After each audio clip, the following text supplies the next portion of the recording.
बात आज की चैनल के कार्यक्रम आर पार में मैं सुरेंद्र चतुर्वेदी आपका स्वागत करता हूँ।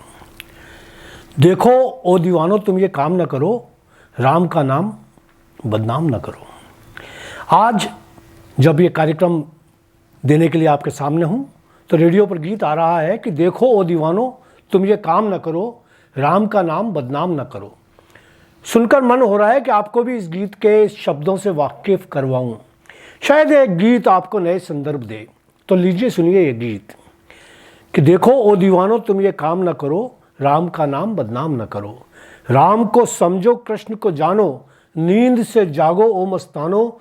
जीत लो मन को पढ़कर गीता, मन ही आ रहा तो क्या जीता।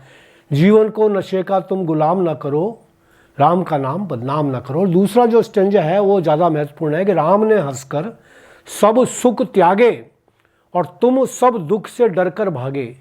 राम ने कर्म की रीत सिखाई, कृष्ण ने कर्म की नीति सिखाई।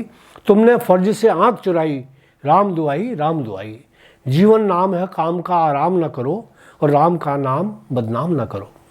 इस गीत में आपने सुना कि राम ने हंसकर सब सुख त्यागे और तुम सब दुख से डरकर भागे। क्या यह आज के संदर्भ में कोई राजनीतिक इशारा तो नहीं रहा?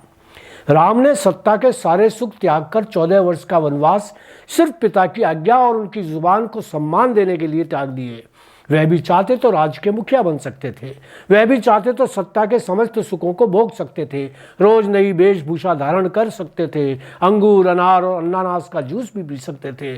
चाहते तो पत्नी सीता को छोड़कर सियासत के नए आयाम स्थापित कर सकते थे, वृद्धा माता को घर अकेला छोड़ सकते थे, किंतु उन्होंने अपनी माँ द्वारा पिता को दिए वचन निभाने के लिए वनवास जाना स्वीकार कर लिया। गाने में लिखा है, राम ने कर्म की रीत सिखाई, तुमने फर्ज से आंख चुराई। वास्तव में आज के शासक कर्म की असलियत समझते ही नहीं। कर्म भोजन करना, प्राकृतिक अनिवार्य जरूरतों से निवृत्त होना, घूमना फिरना, बच्चे पालना, ये नहीं है, कुछ और भी है। शास्त्रों में कर्म के सिद्धांतों को रोजमर्रा की जरूरतों से नहीं जोड़ा गया है, वह आध्यात्मिक यात्रा है। राजनीति भी मर्यादित कर्म का एक सबसे छोटा हिस्सा है जिसमें प्रजा पालन मुख्य है। दाव पेच, उठापटक, चालबाजियां, शत्रुओं को मस्तक करने के लिए किसी भी सीमा तक चले जाना भी यह नहीं।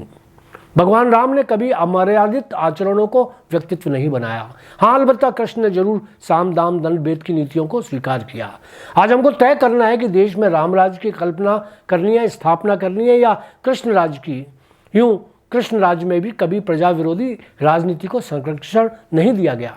अलबत्ता राम राज्य में तो कभी भी उन तौर तरीकों को तरजीह नहीं दी गई जो वर्तमान प्रजातांत्रिक देश में राजनीतिक दल और उनके नेता दे रहे हैं।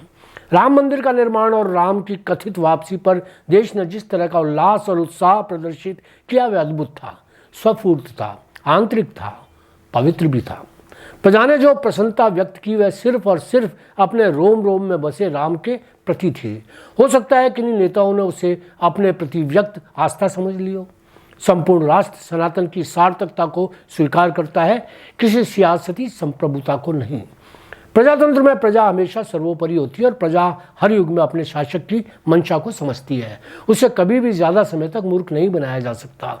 यही वजह है कि जो नेता यह समझ रहे हैं कि राम नाम की लूट देश को लूटने के लिए है तो यह उनका मात्र मति भ्रम है। यह प्रजा है, सब जानती है। राम की वापसी से लेकर सत्ता की वापसी तक के सारे परिदृश्य उसकी नज़रों में है।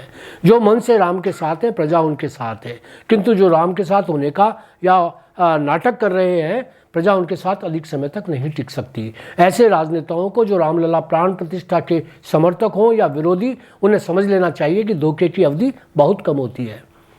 भगवान राम की कृपा उन पर होती है जिनका हृदय हनुमान जैसा हो। रावण जैसी मानसिकता के लोग कितने भी बड़े नाट्य शास्त्री हों, प्रभु की कृपा के हकदार नहीं हो सकते। आज इतना ही, धन्यवाद।